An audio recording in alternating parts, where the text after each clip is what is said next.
হঠাৎ করে একটা বড় ধরনের টাকা যদি যে কাউকে খরচ করতে হয় তাহলে তো স্বাভাবিকভাবে অন্তত সাময়িক কিছু অসুবিধা হবে। ভোটার কাকে ভোট দিতে চাইছে সেটা বড় ব্যাপার না। এখানে বড় ব্যাপার হচ্ছে যে গুন্ডা বদমাশরা কাকে জেতাতে চাইছেন তিনি জিতবেন। তিনি জানেন যে আমাদের লোকেরা বিভিন্নভাবে প্রচুর টাকা তুলেছেন, সেই টাকা দিয়ে তারা ভোট পার হয়ে যাবে। সরকারি কর্মচারীরা তারা বলছে যে জিনিসপত্রের দাম বেড়েছে, আমাদের মহার্ঘ ভাতা দিতে হবে, তখন যদি বলে যে ঘেউ ঘেউ করবেন না, অর্থাৎ তাদেরকে কুকুর বলা হচ্ছে। এই আস্পর্ধা হতো না যদি না যে তার ভোটে জেতা বা না জেতাটা এদের উপর নির্ভর করতো না, এরকম অবস্থা হয়ে থাকতো। দীর্ঘদিন একটা আইনি লড়াইয়ের পর আমরা দেখতে পেলাম সরকারকে ডিএর 25% দিতেই হচ্ছে। এর ফলে সরকার কতটা বিপাকে পড়বে বলে মনে হচ্ছে?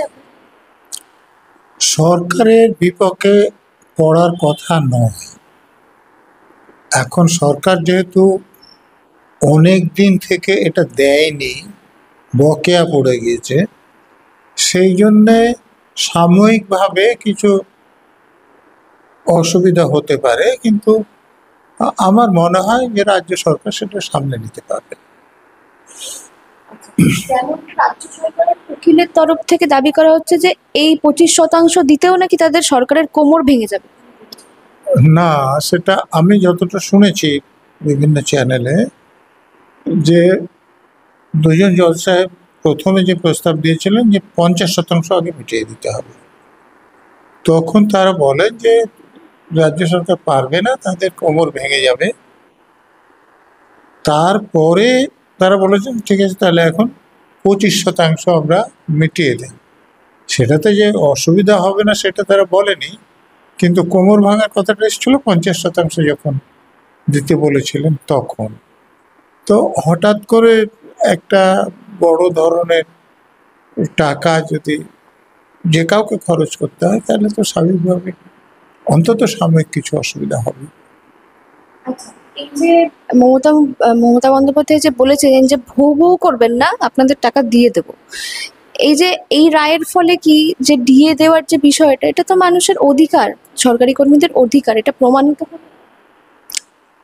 দেখুন, আপনি যে রাজ্যের শাসক দলের নেত্রীর কথা বললেন, তিনি যে এইরকম আপত্তিজনক কথা বলতে পারেন সেটার কারণ হচ্ছে লোকে তার সম্পর্কে ভালো ভাবলো না খারাপ ভাবলো, তার জন্য তার ভোটে জেতা বা তার লোকদের ভোটে জেতা বা না জেতা নির্ভর করে না। তিনি জানেন যে আমাদের লোকেরা বিভিন্নভাবে প্রচুর টাকা তুলেছেন, সেই টাকা দিয়ে তারা ভোট পার হয়ে যাবে। গুন্ডা বদমাশরা সব আমাদের হাতে আছে, তাদের হাতে বোমাগুলি আছে, সেই বোমাগুলি ব্যবহার করে ভোটে তারা পার হয়ে যাবে। অতএব তারা সাধারণ ভোটারদের কিসে অসম্মান হচ্ছে সে ব্যাপারটা তাদের মাথায় রাখার দরকার পড়ে না। না হলে যাদের ভোটে জিতে যিনি ক্ষমতায় আছে, সেটা সরকারি কর্মচারীরা, তারা বলছে যে জিনিসপত্রের দাম বেড়েছে, আমাদের মহার্ঘ ভাতা দিতে হবে, তখন যদি বলে যে ঘেউ ঘেউ করবেন না, অর্থাৎ তাদেরকে কুকুর বলা হচ্ছে। এই আস্পর্ধা হতো না যদি না যে তার ভোটে জেতা বা না জেতাটা এদের উপর নির্ভর করতো না, এরকম অবস্থা হয়ে থাকতো। আচ্ছা, এখন তো মানে ভোটটাও তো স্বচ্ছভাবে হচ্ছে না। তো সেটা তো দেখলেন যে আমাদের বিধানসভা, লোকসভা, পঞ্চায়েতের ভোট তো ছেড়ে দেন। আজকে আমি যে কাগজে দেখলাম যেখানে ডাক্তারবাবুদের যে মেডিকেল অ্যাসোসিয়েশনের ভোট সেটাও বাতিল হয়েছে সংস্থার তরফ থেকে। তো এখানে ভোট মানে হচ্ছে রিগিং, ভোট মানে হচ্ছে অপরাধ।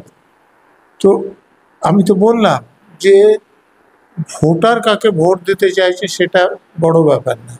এখানে বড় ব্যাপার হচ্ছে যে গুন্ডা বদমাশরা কাকে জেতাতে চাইছেন তিনি জিতবেন। অতএব তাহলে সাধারণ লোক কিসে সন্তুষ্ট হচ্ছেন অসন্তুষ্ট হচ্ছেন সেইটা দলের নেতা নেত্রীদের ভাবার দরকার পড়ছে না। তারা ভাবছেন না, মানে তারা ভাবতে বাধ্য না।